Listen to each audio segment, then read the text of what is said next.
کوئی دودھ کی سبیل لگا رہا ہے، کوئی میٹھے پانی کی سبیل لگا رہا ہے، کوئی ویسے ہی سادہ ٹھنڈے پانی کی سبیل لگا رہا ہے، کوئی جوس پلا رہا ہے، کوئی کچھ کر رہا ہے، کوئی دیگیں چڑھا رہا ہے، کوئی سپیشل اعمال کرنا، خاص نیکیوں کا اہتمام کرنا، یہ نہ تو رسول مکرم صلی اللہ علیہ وسلم سے ثابت ہے۔ محرم الحرام مسلمانوں کے اسلامی سال کا پہلا مہینہ ہے اور یہ 4 حرمت والے مہینوں میں سے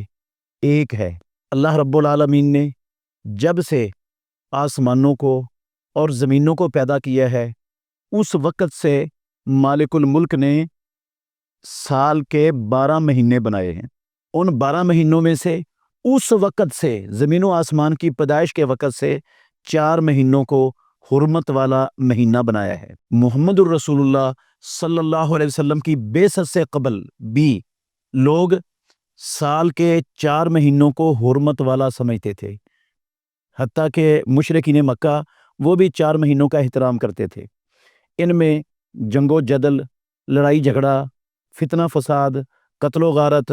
اور گناہ اور نافرمانیاں، برائیوں کے کام وہ ان 4 مہینوں میں نہیں کرتے تھے۔ مگر مشرکین مکہ نے یہ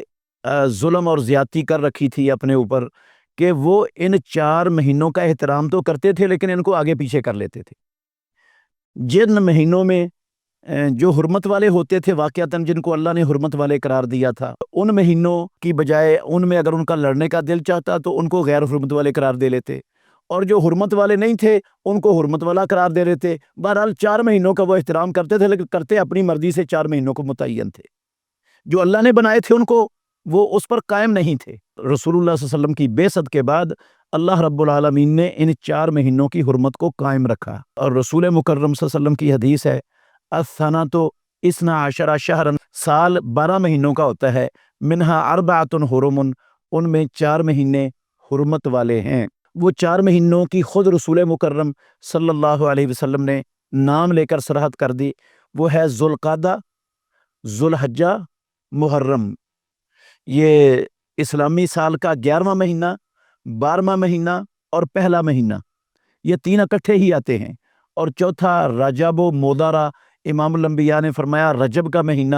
جو جمادی الثانی اور شعبان کے درمیان میں آتا ہے، یہ 4 مہینے اللہ رب العالمین نے آسمانوں زمینوں کی پیدائش کے وقت سے ہی ان کو قابل احترام حرمت والے بنایا ہے، اور رسول مکرم صلی اللہ علیہ وسلم نے ان کی حرمت کو قائم رکھا، صحابہ بھی ان کی حرمت کا احترام کرتے تھے۔ ایک تو یہ حرمت والا مہینہ ہے محرم کا،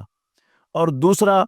رسول مکرم صلی اللہ علیہ وآلہ وسلم اس مہینے میں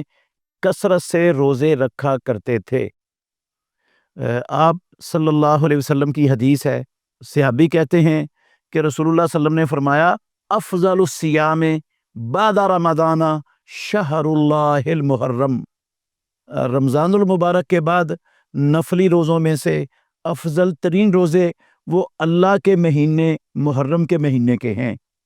تو رسول مکرم صلی اللہ علیہ وسلم کا اس کو اللہ کی طرف منسوب کرنا، اس مہینے کو یہ کہنا کہ اللہ کا مہینہ، ویسے تو سارے ہی اللہ کے مہینے ہیں لیکن اس کی نسبت اللہ کی طرف کرنے سے اس مہینے کی عظمت اور اس کی اہمیت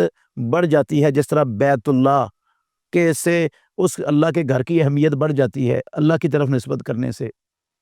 تو یہ بھی فضیلت ہے اس مہینے کی کہ یہ رسول مکرم صلی اللہ علیہ وسلم نے اس کو اللہ کا مہینہ قرار دیا ہے، اور آپ صلی اللہ علیہ وسلم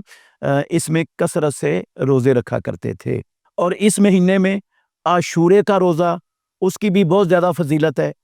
رسول مکرم صلی اللہ علیہ وسلم نے فرمایا یکفر السنۃ الماضیۃ، عاشورے کا روزہ پچھلے 1 سال کے گناہوں کا کفارہ بن جاتا ہے۔ تو ان فضیلتوں کے علاوہ محرم الحرام کی کوئی بھی فضیلت اس کے علاوہ نہ قرآن میں ہے، نہ پیارے پیغمبر محمد الرسول اللہ صلی اللہ علیہ وسلم کی سنت اور حدیث میں ہے جو فضیلت اس مہینے کی۔ اچھا، اس مہینے میں کوئی سپیشل اعمال کرنا، خاص نیکیوں کا، نیک اعمال کا اہتمام کرنا، یہ نہ تو رسول مکرم صلی اللہ علیہ وسلم سے ثابت ہے، نہ حضرت خلفائے راشدین رضوان اللہ علیہم اجمعین میں سے ثابت ہے کسی سے، اور نہ ہی صحابہ رضوان اللہ علیہم اجمعین میں سے کسی صحابی سے اس مہینے میں یہ عاشورے کے روزے کے علاوہ اور محرم کے نفلی روزوں کے علاوہ کوئی سپیشل عمل کرنا، نیکی کے طور پر، ثواب کے طور پر اس کو زیادہ اہمیت دے کر، اہتمام کر کے، یہ کسی سے ثابت نہیں ہے۔ ہمارے معاشرے میں بے شمار اہل سنت والجماعت کہلانے والے وہ بعض دشمنان صحابہ سے متاثر ہو کر ان کے دعوت کو پھیلانے کا ذریعہ بنتے ہیں، اور وہ اس مہینے میں سبیلیں لگاتے ہیں۔ سبیلیں، کوئی دودھ کی سبیل لگا رہا ہے، کوئی میٹھے پانی کی سبیل لگا رہا ہے، کوئی ویسے ہی سادہ ٹھنڈے پانی کی سبیل لگا رہا ہے، کوئی جوس پلا رہا ہے، کوئی کچھ کر رہا ہے، کوئی دیگیں چڑھا رہا ہے، کوئی کھانے تقسیم کر رہا ہے، اور اس کو اس مہینے میں سپیشل طور پر بہت اہتمام کے ساتھ یہ کام کیا جاتا ہے۔ پانی پلانا لوگوں کو، کھانا کھلانا لوگوں کو، اس میں تو کوئی شک نہیں ہے کہ یہ ایک اچھا کام ہے، جنت میں لے جانے والا عمل ہے، ہونا چاہیے۔ لیکن یہ جو نیکیاں ہیں نا، یہ پورا سال ہی چلتی رہنی چاہیے۔ اس کو کسی مہینے کے ساتھ خاص کر لینا اپنی طرف سے، جس کے ساتھ خاص نہ اللہ نے کیا ہے، نہ اللہ کے رسول صلی اللہ علیہ وسلم نے کیا ہے، اور نہ صحابہ رضوان اللہ علیہ مجمعین میں سے کسی نے کیا ہے، ہم اپنی طرف سے خاص کریں گے ان عبادات کو اس مہینے کے ساتھ، تو یہ عبادت بدعت کہلائے گی، یہ بدعت بن جائے گی۔ یہ اپنی طرف سے تخصیص کرنا کسی عمل کی، کسی دن کے ساتھ، کسی مہینے کے ساتھ، اس کی گنجائش ہی نہیں ہے اسلام میں۔ اسلام تو رسول مکرم صلی اللہ علیہ وسلم کی زندگی میں مکمل ہو چکا ہے۔ آپ صلی اللہ علیہ وسلم کے بعد وہی نہ کسی پر اتری اور نہ قیامت تک اترنے والی ہے۔